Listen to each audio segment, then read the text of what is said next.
चले के बाटे अब की बुथावा पचाची, अब की बुथावा पचाची न भूलई हनु हो ए चाची मंजू देवी के जितई ह मुखी या बनई हनु हो ए चाचा बैगन छाप बट न दबई ह बीज ई बनई हनु हो।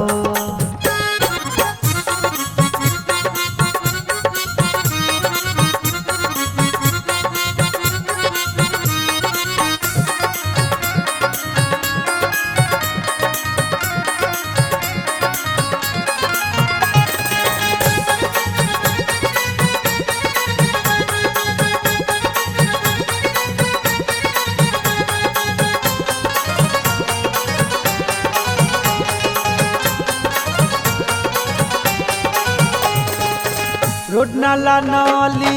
बनवई हे आवास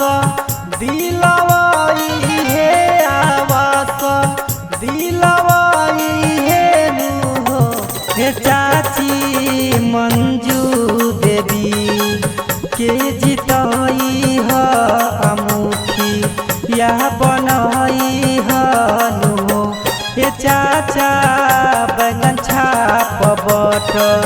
न दबई ह